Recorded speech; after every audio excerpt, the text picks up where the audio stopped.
నమస్తే కళ్యాణ్ గారు. నమస్తే జయ. నమస్తే అండి. సుప్రియ అని ఒక అమ్మాయి మనకి మెయిల్ చేసింది కళ్యాణ్ గారు. ఏంటో ప్రేమ వ్యవహారాలే ఎక్కువగా మనం మాట్లాడాల్సిన పరిస్థితి వచ్చింది. సుప్రియకి ఫోన్ చేస్తానండి. చేయండి మేడం.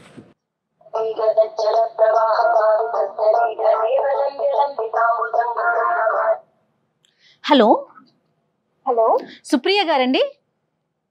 అవునండి, ఎవరు? నేను జయానండి, అందమైన జీవితం ప్రోగ్రామ్ నుంచి కాల్ చేస్తున్నాను. Okay, hello madam. హాయ్ అండి, సుప్రియ గారు బాగున్నారా? ఎస్ అండి, I'm good. How are you? Yeah fine అండి. మీరు మెయిల్ చేశారు. కళ్యాణ్ చక్రవర్తి గారు కూడా, డాక్టర్ గారు నాతో పాటు ఉన్నారు, స్టూడియోలో ఉన్నాము. ఓకే, ఒకసారి మాట్లాడతారా? యా అండి, షూర్. రైట్ అండి, ఒకసారి మాట్లాడండి. నమస్కారం కళ్యాణ్ గారు. నమస్తే అమ్మా. సుప్రియ. సుప్రియ అండి. ఎంతమ్మా నీ ఏజ్? మీరు ఏం చేస్తూ ఉంటారమ్మా? 26 ఇయర్స్ సార్. 26. ఓకే, ఏం చేస్తుంటారు? కుకట్పల్లిలో ఉన్నానండి. బీటెక్ అయిపోయింది. సో ప్రెసెంట్ జాబ్ చేస్తున్నాను. సరే. నా ప్రాబ్లం వచ్చేసి సార్, బీటెక్ లో ఉన్నప్పటి నుంచి నేను నాని అని ఒక అబ్బాయి ఇద్దరం లవ్ చేసుకుంటున్నాం. నేను ముందు నుంచి ఎలాంటి అమ్మాయిని అంటే, మమ్మీ డాడీ చాలా చాలా చాలా పద్ధతిగా పెంచారు సార్. నాకు ఎప్పుడు అంటే లవ్ మీద ఎప్పుడు ఇదివరకు ఒపీనియన్ లేకుండేది. కానీ బీటెక్ 1 ఇయర్ అయిపోయిన తర్వాత నానిని చూసి చూసి చూసి అతను అంత మంచివాడు సార్. మా ఫ్రెండ్స్ లోనే ఎవరికి ఏ సిచ్యువేషన్ వచ్చినా, ఇప్పుడు ఎంత టఫ్ సిచ్యువేషన్ వచ్చినా వాడు చాలా మోటివేట్ చేసేది. అంత అంత అంత kind nature and very good personality sir అతను. సో వాడిని 1 ఇయర్ చూసాను నేను. వెంటనే ఏమి ప్రపోజ్ చేయలేదు అతనికి. 1 ఇయర్ చూసాను ఆ జర్నీ. 1 ఇయర్ తర్వాత ఇంకా మేమిద్దరం 1 ఫైన్ డే వ్యాలంటైన్స్ డే రోజు ఇద్దరం ప్రపోజ్ చేసుకున్నాం. నేను నా సైడ్ నుంచి, అతని సైడ్ నుంచి, ఇద్దరు సైడ్స్ నుంచి ఉంది సార్. సో లవ్ చేసుకున్నాము, సరదాగా ఫ్రెండ్స్ అలా వెళ్లే వాళ్ళం బయటకి. ఇంకా మేము లవర్స్ కాబట్టి మేము పర్సనల్ గా వెళ్లే వాళ్ళము. ఇంకా అలా బాగా బాగా ఎంజాయ్ చేసాం సార్. బాగా తిరిగాము. మానసికంగా కూడా మేము చాలా కనెక్ట్ అయిపోయాం. అయితే ఇంకా ఆ జర్నీలో నేను కన్సీవ్ అయ్యాను సార్.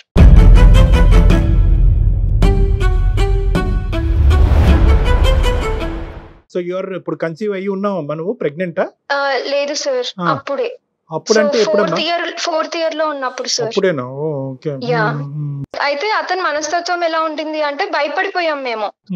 ఎలా ఏం చేయాలి ఇప్పుడు, ఏంటి ఇంకా చదువుకుంటున్నాము, సెటిల్ అవ్వలేదు మనము అన్న ఒక భయంలో ఇదిలో ఉండిపోయాను నేను. అయితే అతను ఓకే, ఇట్స్ ఓకే, మనిద్దరం మ్యారేజ్ చేసుకుంటాం కదా బీటెక్ అయిపోయిన తర్వాత. ఇప్పుడు ఈ ప్రస్తుత సిచ్యువేషన్ లో ఇది కరెక్ట్ కాదు, సో అబార్ట్ చేసుకుందాము అని ఇద్దరం కలిసి డిసైడ్ అయ్యి, సో నేను ఒక గైనకాలజిస్ట్ దగ్గరికి వెళ్ళాను సార్. సో పిల్లిస్తే ఇంకా అబార్ట్ చేసుకున్నాను.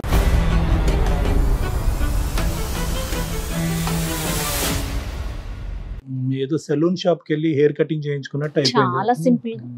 ఓకే అమ్మా. సరే అమ్మా, చెప్పమ్మా. నెక్స్ట్ ఏంటి సుప్రియ? ఇంకా ఆ కన్ఫ్యూజన్ లో ఉన్నానండి నేను. అయితే ఈ కన్ఫ్యూజన్ లో ఉన్న టైంలో అతను సడన్ గా ఒకసారి ఎప్పుడు కలుసుకునే ప్లేస్ కి రా అనేసి అంటే, సరే అని నేను క్యాజువల్ గానే వెళ్ళాను. ఇంకా అతను వచ్చి సడన్ గా ఎలా ఉన్నావు, ఏం చేస్తున్నావు అని మాట్లాడుతూ, ఇప్పుడు ఒకవేళ నేను నీ లైఫ్ లో లేకపోతే నువ్వు ఎలా అనుకుంటున్నావు, ఏం చేద్దాం అనుకుంటున్నావు, మన ఇద్దరం ఒకవేళ కలిసి ఉండే పరిస్థితులు మనకు లేకపోతే ఏం చేద్దాం అనుకుంటున్నావు అని అన్నాడు సార్ సడన్ గా. ఇక్కడ టాపిక్ ఏంటి అంటే సార్, వాళ్ళ మరదలంట యుఎస్ లో ఉంటుందంట. తను చిన్నప్పటి నుంచి వీడిని లవ్ చేస్తుంది. వీడికి తెలుసు అది, కాకపోతే వీడు అవాయిడ్ చేసేది. ఓకే. ఇప్పుడు ఏంటి, ఆ అమ్మాయి పెళ్ళంటూ చేసుకుంటే నేను బావనే చేసుకుంటాను అనేసి వాళ్ళ పేరెంట్స్ ని బెదిరించేసింది.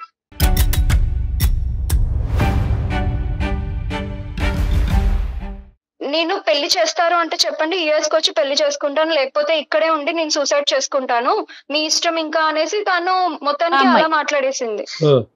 ఇతను ఏం చేస్తున్నాడమ్మా? ఇతను కూడా ఇప్పుడు సాఫ్ట్వేర్ జాబ్ చేస్తున్నాడు.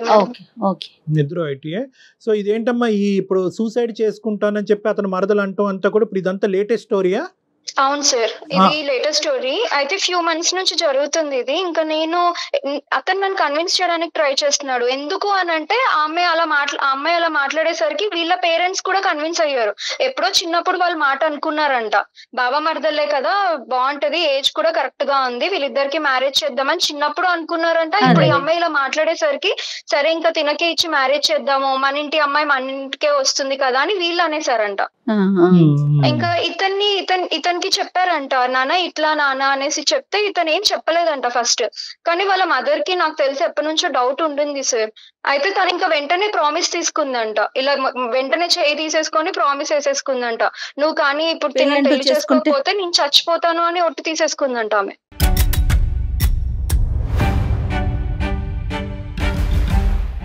ఎవరు చెప్పారమ్మా ఈ విషయాలన్నీ? అతనే చెప్పారా నీకు?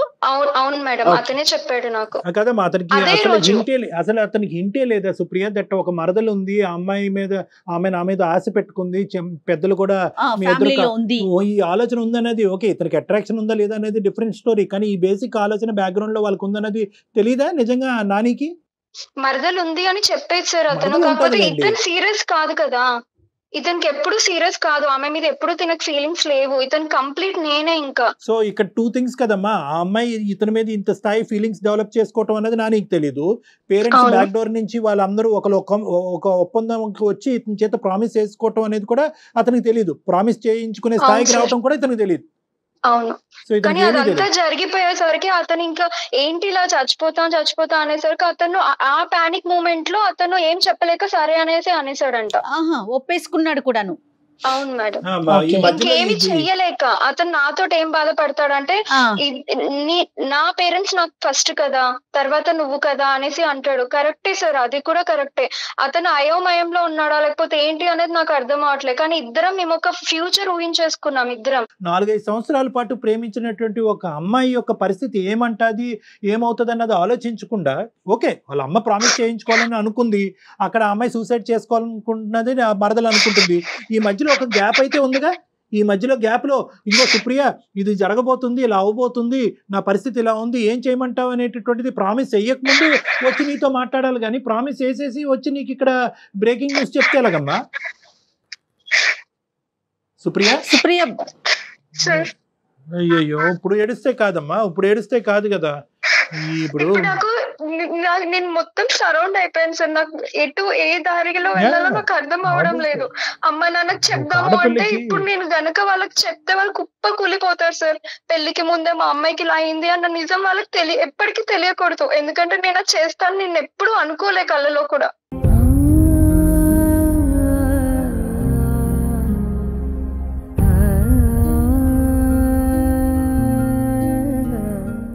ఎందుకంటే ఒక ఆడపిల్లకి ఒక ఫిజికల్ బాండ్ ఏర్పడిన తర్వాత ఇమోషనల్ గా కనెక్టివిటీ అనేది 10 times పెరిగిపోతుందండి. She can't think about any other man in her life. Exactly అండి.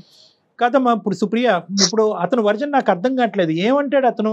అంటే ఇంకా మన ప్రేమ ఇంకా గుడ్ బై చెప్దాం అనుకుంటాడా, లేదంటే ఇది ఇలా ఫ్రెండ్షిప్ లాగా, లేదంటే ఇంకో షిప్ లాగా కంటిన్యూ చేద్దాం అంటాడా, ఫైనల్ గా మరదలనే చేసుకుంటానంటాడా, ఏమంటాడు? మీరు నాకు అదే హెల్ప్ చేయాలి సార్, నాకు అతన్ని కన్విన్స్ చేయాలి అంతే. అతను ఒక భయంలో ఉన్నాడు, ఎవరో చనిపోతారు వాళ్ళు చనిపోతారు అని. కానీ ఇక్కడ నేను ఆ టెన్షన్ లో నేనేదో ఒకటి అయిపోతాను కదా. కన్విన్స్ చేస్తాం, అది తాత్కాలికమే కదా, పర్మనెంట్ సొల్యూషన్ కాదు కదా.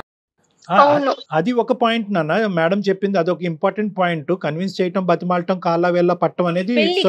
ఎందుకంటే ఈ ప్రేమలో ఎంత బలం ఉంది, ఎందుకు ఇంతకాలం మీరు ప్రేమించుకుని కమిట్ అయ్యారు అనేటటువంటి అంశాలు మా అందరికంటే అతనికే బాగా తెలుసు. ఈ రోజు మేము కొత్తగా వచ్చి అతన్ని బతిమాలుకునేది ఏంటి, అది కాదు. అంతకంటే ముందు ఏంటంటే వాళ్ళు చనిపోతారు అనేటటువంటి బాధ ఉన్న వ్యక్తికి ఈరోజు అదే థ్రెట్ నువ్వు చేస్తే నేను చచ్చిపోతానంటే అప్పుడు ఏం డెసిషన్ తీసుకుంటాడు? నువ్వు చచ్చిపోయినా పర్లేదు, మా అమ్మ చచ్చిపోకూడదు అంటాడా? సో అలా కూడా అడిగాను సార్, కానీ నేను ఎప్పుడు కూడా అతనికి ప్రెషర్ ఇవ్వాలనుకోలేదు. అతను కూడా అతనికి ఇవ్వ, మాకు మొత్తం ప్రెషర్ నువ్వే తీసుకుందువు గాని. అతనికి ఇండివిజువాలిటీ లేదు, ఒక నిర్ణయం మీద నిలబడలేడు, ముందు ఆలోచించవలసింది ముందు ఆలోచించకుండా తర్వాత పరిణామాల గురించి బాధపడతాడనే వ్యక్తిత్వంతో నువ్వు ప్రయాణం 4 సంవత్సరాల పాటు చేసావు. అరగంటలో మాకు అర్థమైనటువంటి ఒక అంశం, 4 సంవత్సరాలు ఈ వ్యక్తి యొక్క వ్యక్తిత్వం అర్థం కాలేదు. అంటే this could have happened any time. ఈ రోజు మరదల రూపాన్ని వచ్చింది కాబట్టి ఈ పరిస్థితి వచ్చిందని మనం అనుకోవడానికి లేదు. అవును, ఎప్పుడైనా జరగచ్చు. ఎప్పుడైనా జరగచ్చు. రేపు పొద్దున ఇంకో అమ్మాయి వచ్చి ఇంకో తన జీవితంలో ప్రవేశించి నువ్వు కాదు ఇంకోలని నేను చచ్చిపోతానని ఇంకో అమ్మాయి అంటే కనుక మళ్ళీ నిన్ను వదిలేస్తాడేమో. నీకెప్పుడు కాదు సార్, అతను అలాంటి వాడు కాదు. ఎందుకు అంటే వాళ్ళ మరదలు లేదా వాళ్ళ అమ్మ చనిపోతా అనేసరికి అతని డిసిషన్ తీసుకున్నాడు. మరి అదే ఇంకా నువ్వు కూడా అంటున్నావు కదమ్మా. ప్రతి ప్రేమలో థ్రెట్ కి డిసైడ్ అవ్వాలమ్మా. థ్రెట్ కి తట్టుకునేటటువంటి వాళ్ళే ప్రేమించాలి. ఆ దమ్ము ధైర్యం ఉన్న వాళ్ళే ప్రేమించాలి. వాళ్ళ అమ్మ దగ్గర నుంచి థ్రెట్ రాదని అనుకున్నాడా? మీ పేరెంట్స్ దగ్గర నుంచి ఇంకో థ్రెట్ రాదని అనుకున్నాడా? అన్ని థ్రెట్లకి మనం ఎదురిద్దాము, అన్ని థ్రెట్లను మనం తట్టుకుందాము, అప్పుడే ఇది అసలైనటువంటి స్వచ్ఛమైనటువంటి ప్రేమ, మనం భయపడకూడదు అనేటటువంటి వ్యక్తి ఆ దమ్ము ధైర్యం ఉన్న వాళ్ళే ప్రేమించాలి. ప్రేమించేసిన తర్వాత మా అమ్మ చచ్చిపోతానంది కాబట్టి నీకు గుడ్ బై అంటే ఇంకేమన్నా ఉందమ్మా? ప్రిపేర్డ్నెస్ లేనప్పుడు ఎందుకు మీరు ఎందుకు ప్రేమించుకున్నారు? ఇందుకోసమే నేను స్టార్టింగ్ లో ఎప్పుడు నేను లవ్ లో పడతాను అనుకోలే. ఎందుకంటే నా సరౌండింగ్స్ లో నేను చాలా చూస్తున్నాను. అప్పుడు చాలా చూసాను సార్. లవ్ చేస్తారు కానీ లవ్ మ్యారేజ్ అనేసరికి కొంతమంది వదిలేస్తారు, చీట్ చేస్తారు. సో ఇందుకే నేను ఎవరిని ఆ ఉద్దేశంతో రాలేదు నాకు. కానీ ఇతన్ని 1 year నుంచి దగ్గరగా చూసాను కదా సార్, అందుకు ఇతన్ని లవ్ చేశాను. కాదు నాన్న, నువ్వు ఏవేవి చూసి అతన్ని చేసుకోవాలని అనుకున్నావు అనేది డిఫరెంట్ స్టోరీ. కానీ కొన్ని సందర్భాల్లో ఏంటంటే ఈ విపరీతమైనటువంటి మంచితనం కూడా ఇటువంటి వాటికి శాపం. ఇప్పుడు ఇదే డైలాగ్ నువ్వు అతనికి చెప్తే మా అమ్మ చచ్చిపోతానంటుంది, ఇక్కడతో మన ప్రేమకు తుది పలుకు గుడ్ బై అని అంటే అంటే తను యాక్సెప్ట్ చేస్తాడా? మరి ఇప్పుడు ఏం చేద్దామమ్మా? మీరు ఏదో ఒకటి చేసి తనని కన్విన్స్ చేయండి సార్ ప్లీజ్. సరే నా పేరెంట్స్ ముందు నేను ఇలా నిల్చోలేను సార్. నేను వాళ్ళకి ముఖం కూడా ఇలా చూపించుకోలేను. నా పేరెంట్స్ తట్టుకోలేరు అది. కానీ ఇతన్ని కూడా వదులుకోలేను సార్. ఇందుకే మేము అంటాం మా ప్రేమించడం తప్పులేదు, కానీ ప్రేమించేటటువంటి క్రమంలో అన్ని ఇదే జీవితం అని చెప్పి బ్లైండ్ ఫెయిత్ తో ముందుకెళ్ళిపోయి మెడకి ఏమొచ్చి ఏదో ముడిపడిన తర్వాత పేరెంట్స్ కి చెప్పాలి, పేరెంట్స్ కి చెప్పేటటువంటి పరిస్థితి పేరెంట్స్ యాక్సెప్ట్ చేయరనేది ఈ లాస్ట్ సీన్ లో పేరెంట్స్ ని తీసుకొస్తున్నారు చూడు, అది మీరు చేసే ప్రధానమైనటువంటి తప్పిదం. సరే, ఇప్పుడు అతను అన్నది ఒకసారి చూద్దాం. అమ్మా, అతను ఉన్నాడు అసలు మాట్లాడతారు సార్. అతనికి విషయం ఏం తెలీదు. నేను లైన్ కనెక్ట్ చేస్తాను అతనికి. మీరు మాట్లాడే వ్యక్తి మీ కాల్ ని హోల్డ్ లో పెట్టారు, దయచేసి లైన్ లో వేచి ఉండండి. హలో నాని. యా సుప్రియ, చెప్పవే, ఏం చేస్తున్నా? ఏం లేదు, నువ్వు ఫ్రీగానే ఉన్నావా? యా ఫ్రీగానే ఉన్నా. నేను సుమన్ టీవీకి మెయిల్ చేశాను. కళ్యాణ్ చక్రవర్తి గారు లైన్ లో ఉన్నారు. ఏంటి ఇది?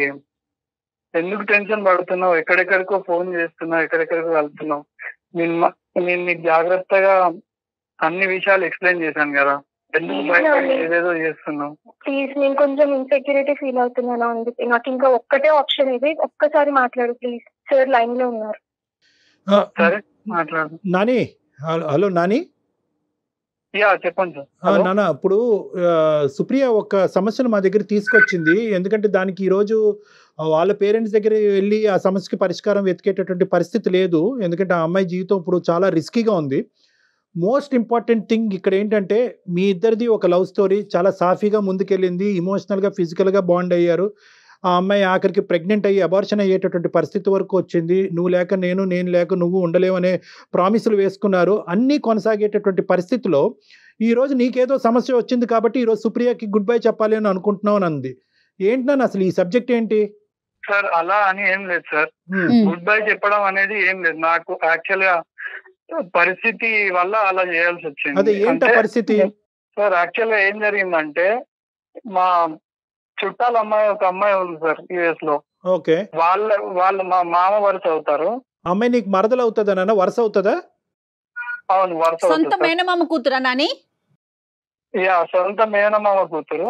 వాళ్ళు ఎలా అంటే ఇప్పుడు పేరెంట్స్ వచ్చేసి వాళ్ళకి చిన్నప్పటి నుంచి మాట్లాడడము అలా వెళ్ళడం, మాకు ఫ్యామిలీ గ్యాదరింగ్ జరిగేది. సో అమ్మాయి నాతో ఎమోషన్స్ పెట్టేసుకొని నాతో లవ్ లో ఉంది. సో నాకు చెప్పకపోవడం, నా పైన ఇంట్రెస్ట్ పెంచుకోవడం అలా జరిగిన తర్వాత ఒక డే వాళ్ళ పేరెంట్స్ అని చెప్పేసింది. చెప్తే వాళ్ళ పేరెంట్స్ మా పేరెంట్స్ తో మాట్లాడి మాట తీసుకున్నారు మేడం. వీళ్ళు మాట్లాడేసుకున్నారు పెద్దలు ఇద్దరు కూడా. అమ్మాయి ఇతను లవ్ చేస్తుందా? ఇతను ఇష్టపడుతుంది చిన్నప్పటి నుంచి ఆ అమ్మాయి ఇష్టపడుతుంది కానీ ఇతనికి తెలీదా? ఇతనికి తెలియదట. కానీ వాళ్ళ పేరెంట్స్ చెప్పడం, వాళ్ళ పేరెంట్స్ వచ్చి వీళ్ళ పేరెంట్స్ తో మాట్లాడేసి ఓకే అనేసుకున్నారు. మరి మీ పేరెంట్స్ మీకు చెప్పలేదా ఇట్లా ఆ అమ్మాయి ఇష్టపడుతోంది, వాళ్ళ పెద్దలు వచ్చి మాతో మాట్లాడారు, సొంత మేనమామే అంటున్నారు కదా? అవును మేడం, ప్రాబ్లం ఇక్కడే. యాక్చువల్ గా నాకు నా పేరెంట్స్ వచ్చి చెప్పలేదు. సో మెయిన్ ఇష్యూ అదే. వాళ్ళు డైరెక్ట్ గా వాళ్ళకి మాట ఇచ్చేసేసరికి బేసిక్ గా మాకు పేరెంట్స్ కి నాకు బాండింగ్ ఎలా ఉంటది అంటే మ్యామ్ కొంచెం కన్జర్వేటివ్ గానే ఉంటాం. రైట్ అండి, మామూలు విషయాలు అయితే ఓకేనమ్మా. ఇది పెళ్లికి సంబంధించిన, మీ జీవితానికి సంబంధించిన విషయం కదా. ఈ రోజుల్లో కూడా ఇంకా అలా ఉన్నారా మీకు చెప్పకుండా మాటలు ఇచ్చేసి కదా? ఈ రోజుల్లో కూడా ఉన్నారంటే మేము ఎక్సెప్షనల్ కేసు అని అనుకోవచ్చు. మేబీ ప్రేమించిన తర్వాత పెళ్లి వరకు వచ్చేటప్పటికి అన్ని ఎక్సెప్షనల్ కేసెస్. అది కాదు, నేను రెండు లాజికల్ పాయింట్స్ అడుగుతా. ఒకటి, ఆ అమ్మాయి నిన్ను ప్రేమించేసింది కాబట్టి ఈరోజు ఆ అమ్మాయి నువ్వు లేకుండా ఉండలేకపోతుంది అనేటటువంటి ఉద్దేశంతో ఇప్పుడు సుప్రియకి మీరు దూరం అవుతున్నారా? అంటే సుప్రియాని పెళ్లి చేసుకోకూడదని అనుకుంటున్నారా? లేదంటే మీ అమ్మగారు చనిపోతాను అనేటటువంటి మాట వల్ల అనుకుంటున్నారా? లేదంటే రెండిట్ల వల్లనా? సార్, సుప్రియకి దూరం చేయాలి, నేను దూరం పెట్టాలి అని అసలు నేను ఎప్పుడు ఊహించలేను సార్. ఎప్పుడు అనుకోలేదు కానీ ఫైనల్ గా జరిగేది అదేగా. ఇప్పుడు ఫైనల్ గా నువ్వు చెప్పేది అదే కదా. ఇప్పుడు అంటే నువ్వు సుప్రియాని పెళ్లి చేసుకుంటావా? పెళ్లి అయితే నేను పేరెంట్స్ కి, మా పేరెంట్స్ మాట ఇచ్చారు కాబట్టి నేను కూడా పేరెంట్స్ మాట బేజారలేను కాబట్టి వాళ్ళ ప్రకారమే చేసుకోవాల్సి వస్తుంది. సుప్రియకి మాట ఇచ్చావు, చాలా ఇచ్చావు. మరి నన్నేం చేయాలనుకుంటున్నావు? ఎన్ని అనుకున్నాం మనం, కానీ ఎన్నో అనుకున్నాం కదా, మనకి లేదు అని అనుకున్నాం కదా. ఇప్పుడు ఎందుకు ఇలా మాట్లాడుతున్నావు? ఏంటి సుప్రియ, నువ్వు కూడా అలా మాట్లాడితే ఎలా? నేనేంటో నీకు తెలియదా సరిగా? నేనేంటో నీకు తెలుసు, నువ్వేంటో నాకు తెలుసు. నువ్వు కూడా అలా మాట్లాడితే ఎలా? అసలుకి మా పేరెంట్స్ ని ఎలా వదులుకోమంటావు చెప్పు? ఏమన్నా అంటే నేను చనిపోతా అని మా అమ్మ అంటుంది. మరి నేనేమైపోవాలి? మా మరదలు కూడా మరదలు పక్కన పెట్టు, తన నా తర్వాత వచ్చింది తను. ఇప్పుడు నేనేమైపోవాలి చెప్పు? నా ఫ్యూచర్ ఏమైపోవాలి, నేనేమైపోవాలి చెప్పు? అలా అంటే ఎలా సుప్రియ? నా గురించి తెలుసు కదా. ఇప్పుడు అమ్మ ఫస్ట్ నుంచి ఇంతేనమ్మా మాట్లాడే ధోరణి గాని, ఆ విధానం మెతక అంతేనా సుప్రియ? కర్ర ఎరగదు పావు. ఇతను చాలా కన్విన్సింగ్ గా మాట్లాడతాడండి, కానీ అందులో నిజం ఉంటుంది. అదే కదా. అలా అని కాదు సార్. ఇంతమందిని మీరే చెప్పండి సార్, ఇంతమందిని చంపేసుకొని పెళ్లి చేసుకోమంటారా? తన పరిస్థితి ఏంటి, తనకుండదా? కాదు, ఇప్పుడు నువ్వేమన్నా ఆలోచిస్తున్నావు కదా, నా గురించి ఏం ఆలోచిస్తున్నావు? అదొకటి చెప్పు. కరెక్టే మేడం, నేను అది అలా అని అనట్లేదు. నేను అంటున్నా, నేను ఏమైనా ద్రోహం చేస్తున్నాను సుప్రియకి నేను అంటున్నాను కదా. ద్రోహం అనే మాట చాలా తప్పు, చిన్న మాట. నువ్వు అమ్మాయితో శారీరకంగా కలిశారు, మీ అమ్మాయి ప్రెగ్నెంట్ అయ్యి అబార్షన్ చేసుకుంది. ద్రోహానికి మించినటువంటి ద్రోహం ఇది, ద్రోహానికి మించినటువంటి దూరం. ఈ రోజు నువ్వు మెత్తగా చీజు బట్టర్ రాస్తున్నట్టు మాట్లాడుతున్నావు, అదంతా వేరే విషయం, అదంతా పక్కన పెట్టు. ఇది ద్రోహం, ఇది అన్యాయం. ఇంత ఇది అన్యాయం కాదా? పరిస్థితి అర్థమవుతుందా? ఇప్పుడు నువ్వు కాదు, నువ్వు చెప్తున్నావు, నన్నేగా కన్విన్స్ చేయాలనుకుంటున్నావు, కానీ నేను ఎక్కడికి వెళ్ళాలి? ఇంకా అటు మమ్మీ డాడీకి చెప్పుకోలేను, ఇటు ఎవరి దగ్గరికి వెళ్ళాలి నేను?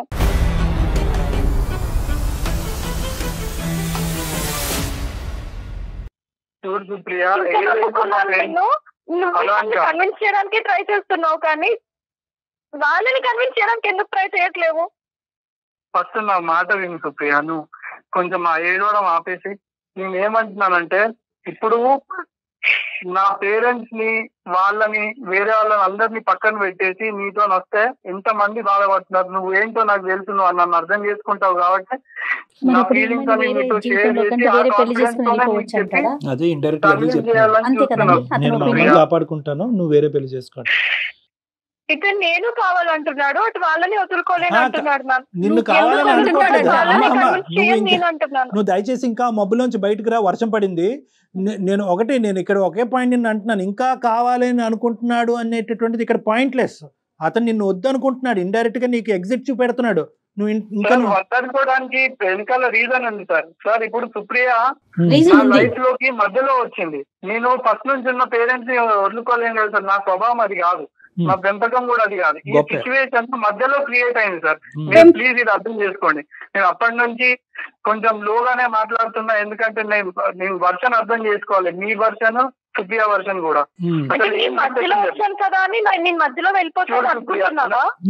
నన్ను ఎక్స్ప్లెయిన్ చేయండి సార్, వాళ్ళకి మేడం కి ఒకసారి ఎక్స్ప్లెయిన్ చేయండి నా వర్షన్ కూడా.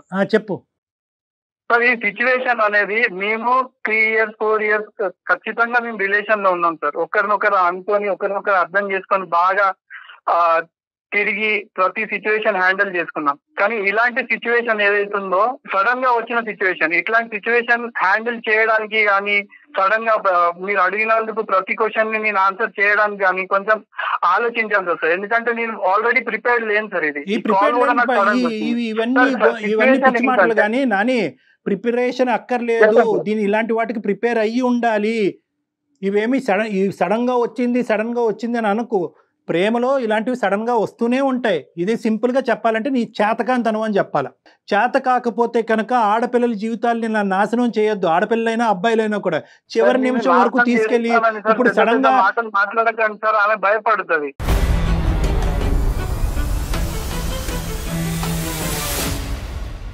ఈ రోజు మీ మరదలు వచ్చి నేను చచ్చిపోతానని అందో, లేదంటే మీ అమ్మగారు అందోనో కాదు. ఇక్కడ ఇటువంటి పరిస్థితులు ప్రేమలో క్వైట్ కామన్. ఇలాంటివి ఎక్స్పెక్ట్ చేస్తూనే ప్రేమాయణం అనేది మొదలు పెట్టాలి. అన్ని కార్యక్రమాలు అయిపోయిన తర్వాత ఈ రోజు మా అమ్మ తన మీద తాను ఒట్టేసుకుని చచ్చిపోతానంది కాబట్టి నేను విత్డ్రా అయిపోతానని, నేను ఎగ్జిట్ అంటే కనుక అది వర్కౌట్ అవ్వదు. ఇది ఏం అర్థం చేసుకోవాలి మరి? ఇది ఏంటయ్యా, ఇది ఏంటి? ఎగ్జిట్ కాకుండానే అక్కడ అమ్మ గురించి మరదలు చేసుకుని ఫ్రెండ్షిప్ గురించి ఈ అమ్మాయిని ఉంచుకుంటావా? తప్పుగా అనుకోవద్దు, ఇంకా అదే పదం అనాలి. మరి కాంపిటీషన్ ఈ అమ్మాయిని కూడా చేసుకుంటావా? సార్, ఏ ఆడపిల్ల కూడా ఫస్ట్ ప్రెగ్నెన్సీ వదులుకోవద్దు. అలాంటిది నేను ఇతని కోసం ఎందుకు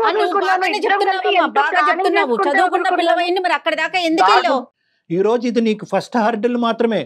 నువ్వు ఒకప్పుడు ఇతన్ని కన్విన్స్ చేసి ముందుకెళ్లేటటువంటి ప్రయత్నం చేస్తే కనుక ఈ వ్యక్తితో ఇలాంటి హర్డిల్స్ నీకు చాలా వస్తాయి. అందరినీ సేవ్ చేయాలనుకుంటాడు, అందరినీ బాగుపరచాలనుకుంటాడు, ఎవరు చచ్చిపోకూడదు అనుకుంటాడు, అందరూ బాగుండాలి అంటాడు. సో ఇక్కడ ఏంటంటే ఇక్కడ అతని పాయింట్ ఆఫ్ వ్యూలో ఏంటంటే ప్రయాణం చేసి అర్థం చేసుకుని, ఎందుకంటే ప్రతి నిమిషం నువ్వు అర్థం చేసుకున్నావు కదా. ఏంటంటే ప్రయాణం కొనసాగడానికి ఒప్పుకున్నావు, ప్రెగ్నెన్సీకి ఒప్పుకున్నావు, అబార్షన్కి ఒప్పుకున్నావు. కాబట్టి ఇప్పుడు మా అమ్మాయిని చేసుకోమంటుంది, వాళ్ళు చిన్నప్పుడే ఒప్పుకున్నారు కాబట్టి ఇది కూడా ఒప్పుకో అంటాడు. ఇంకా అన్ని అర్థం చేసుకుని నువ్వు అర్థం చేసుకుంటే సరిపోద్ది అంతే. ఇక్కడ నేను మా పేరెంట్స్ తో మాట్లాడి కూడా కన్విన్స్ చేశాను సార్. ఇవన్నీ నేను చేయలేదు అనుకుంటా. నువ్వు ఎంత అద్భుతంగా కన్విన్స్ చేసావు అనేది నీ మాట తీరులోనే అర్థం అవుతుంది. నేను అతను లేకపోతే ఉండలేను సార్. నేను సర్వస్వం అతనే అని నమ్మి అన్ని అతన్ని మోసం చేయలేను కదా నేను పెళ్లి చేసుకుని. సుప్రియ వాస్తవంలోకి రా నాని. ఇక్కడ నువ్వు తప్పించుకోవటానికి లేదు. మీ పేరెంట్స్ తో మాట్లాడమంటే మేము మాట్లాడటానికి. ఎందుకంటే ఇది 5-10 రోజుల ప్రేమ కాదు, ఇది 5 సంవత్సరాల ప్రేమ. మీరు చాలా ప్రామిసెస్ చేసుకున్నారు, చాలా ముందుకెళ్లారు. నీ వ్యక్తిత్వం నువ్వు మార్చుకోవాలి, నీ ఆలోచన నువ్వు మార్చుకోవాలి. ఒకప్పుడు మీ పేరెంట్స్ నువ్వు ఒప్పించలేకపోతే మీ పేరెంట్స్ ని మేము ఒప్పించేటటువంటి ప్రయత్నం మేము చేస్తాం. ఇక్కడ ఈ అంశంలో మాత్రం సుప్రియకి న్యాయం జరగాలి. సుప్రియ విత్డ్రా అవటానికి లేదు. నీ చేతకానితనం వల్ల సుప్రియ బలవ్వకూడదు. కాదమ్మా నాని, ఆ ఆప్షన్ ఇస్తారా? పేరెంట్స్ తో డాక్టర్ గారు మేమందరం కూర్చొని మాట్లాడే ప్రయత్నం చేద్దాం, ఒకసారి ట్రై చేద్దాం. ఖచ్చితంగా మాట్లాడండి సార్. నేను దానికి 100% వాళ్ళు విల్లింగ్ ఉండరు మేడం. ఫస్ట్ ఆఫ్ ఆల్ పెళ్లి కావాలని ఎందుకు సార్? దానికి ఒక పెళ్లి చేసుకుంటున్నాం. మీరు పెళ్లి చేసుకోవటం గురించి కాదా? ఏం మాట్లాడుతున్నావు? ప్రేమ పెళ్లికే దారి తీస్తుందా సార్? అయ్యో రామా, నీలో ఒక నాటోడు కనిపిస్తున్నాడు నాకు. మీరే చెప్పండి సార్. ఓన్లీ పెళ్లి వల్లనే, పెళ్లి అనే ఒక మాట వల్లనే ప్రేమ కరెక్ట్ వీళ్ళది ప్రేమ 100% పెళ్లి జరుగుతూనే ప్రేమ కరెక్ట్ అని అంటారా డాక్టర్ గారు అడుగుతున్నారు. ఎస్ సర్వనాశనం అయిపోతుంది ఈ అమ్మ సమాజం. ఎందుకు సార్? సమాజం ఎవరు సార్? నేను అడుగుతున్నాను. ఇస్తాను సార్. మీరా మేడమా ఎవరు సార్? సమాజం నాకు ఏమైనా ఇబ్బందులు వచ్చినప్పుడు సమాజం అసలు వచ్చింది. నేను క్లియర్ గా చెప్తున్నాను సార్. సుప్రియాని నేను ప్రేమిస్తున్నా, మొమ్మకి ప్రేమిస్తున్నా, ఎప్పటికీ ప్రేమిస్తాను. ఆ పదం వాడే అర్హత లేదు. ప్రేమించుకున్నారు, దగ్గరయ్యారు, ఒకళ్ళు ప్రామిస్ చేసుకున్నారు, 1కి 100 సార్లు పెళ్లి చేసుకుంటామన్నారు. ఇంకేం కావాలయ్యా? ఇంకేం కావాలి? ఇద్దరం చాలా లవ్ చేసుకున్నాం కదా, నన్ను దిక్కులేని పరిస్థితిలో నన్ను వదిలేయకు నాని ప్లీజ్. వదలడమ్మా, ఎవరి గురించి వదులుతాడో చూద్దాం. నేను ఎవరు వదులుతున్నారు సుప్రియ? నేను అంటున్నా వదులుతున్నానని. నువ్వు అంత పెద్ద పెద్ద మాటలు ఎందుకు మాట్లాడుతున్నావు? పెద్ద మాట్లాడే చేస్తున్నావు ఇక్కడ. ఆ అమ్మాయి పరిస్థితి ఏంటి చెప్పకుండా నిన్ను వదలను అంటే కనుక అక్కడ చేసుకుంటానంటున్నావు, ఇక్కడ ఈ అమ్మాయిని ఏం చేస్తావు? నీకేంటంటే గాల్లోకి ఎగిరి తన్నే ఆ అమ్మాయి దొరుకుంటే సరిపోయి ఉండేది. మీ పేరెంట్స్ తో అటువైపు నీ మరదలతో నేను జయ గారు మాట్లాడటానికి రెడీగా ఉన్నాం. నువ్వు రెడీయా? ఖచ్చితంగా మాట్లాడాను సార్. మీరు హెల్ప్ చేస్తా అంటే నేను ఎందుకు కాదంటాను సార్. సుప్రియ, మేడం సుప్రియ నువ్వు కూడా వెయిట్ చేయి. ఒకసారి మనం వాళ్ళ పేరెంట్స్ తో మాట్లాడే ప్రయత్నం చేద్దాము. అలానే తను కూడా డైరెక్ట్ గా ఒకసారి డాక్టర్ గారితో కూర్చుంటే కొన్ని కౌన్సిలింగ్స్ కొన్ని తీసుకోవాల్సిన అవసరం అయితే చాలా స్పష్టంగా కనిపిస్తా ఉంది. ఒకసారి మనం మాట్లాడినాక తర్వాత ఏం చేయాలనేది ఆలోచిద్దాం. అప్పటి వరకు నువ్వు డిప్రెషన్ లోకి వెళ్ళిపోమాకమ్మా, నువ్వు డిప్రెస్ అవ్వకు. నువ్వు ఓపెన్ ఎండెడ్ గా భయమేస్తుంది మ్యామ్. ఎక్కడెక్కడ మమ్మీ డాడీకి విషయం తెలుస్తుందో చెప్పాల్సి వస్తుందేమో అని భయమేస్తుంది. చెప్పాల్సిందేనమ్మా. ఈవెన్చువల్ గా మీ పెద్దవాళ్ళని ముసుగులో పెట్టకు. ఇప్పటికే నువ్వు ముసుగులో పెట్టి నువ్వే అన్యాయం అయిపోతున్నావు. ఈ రోజు ఈ వేదికలో తల్లిదండ్రులాగా మేము ముందుకు వచ్చి నీకు హెల్ప్ చేసాం. ఒకప్పుడు మేము లేకపోతే కనుక ఈవెన్చువల్లీ వాళ్ళు చెప్పాలిగా, నువ్వు చెప్పాలి కదా మీ పేరెంట్స్ కి. ఇప్పటికీ నువ్వు చెప్పొద్దని కోరుకోవద్దమ్మా సుప్రియ, చెప్పాలి. ఈ మొత్తం అంశంలో పేరెంట్స్ ని కూడా ఇన్వాల్వ్ చేస్తాం, వాళ్ళ పేరెంట్స్ ని ఇన్వాల్వ్ చేస్తాం, మీ పేరెంట్స్ ని కూడా ఇన్వాల్వ్ చేస్తాం. నెంబర్ 1. నెంబర్ 2 ఏంటంటే 2 దారులు ఓపెన్ చేసి ఉంచు. ఇప్పటికీ కూడా మేమేమి నీకు కన్ఫర్మేషన్ ఇవ్వట్లేదు. You have to open both the doors. వాళ్ళ పేరెంట్స్ ఒప్పుకోవచ్చు, ఒప్పుకోకపోవచ్చు, వాళ్ళు ఇతనికంటే మొండిగా వాదించవచ్చు, ఏమన్నా జరగచ్చు. అటువంటి దిక్కుతోచినటువంటి వాతావరణంలో వెళ్ళేదానికంటే నీ జీవితం ఇంకో విధంగా చూసుకోవటం బెటర్. సో మా వంతు ప్రయత్నం అయితే మేము చేస్తాము. But entrance, exit 2 doors open చేసే ఉంచు. అన్నిటికీ రెడీగా ఉండు సుప్రియ. అలా ప్రిపేర్ అవ్వలేదు సార్, అవ్వాలి. ఏదన్నా మన మంచికే జరుగుతుందని అనుకుని ప్రిపేర్ అవ్వాలమ్మా. ఓకేనమ్మా? దీనికి ఓకే అంటే కనుక దాని ప్రకారం మనం ప్లాన్ చేద్దాం నెంబర్స్ తీసుకుని. ఓకేనా? ఓకే ఓకే నాని ఓకేనండి మీకు?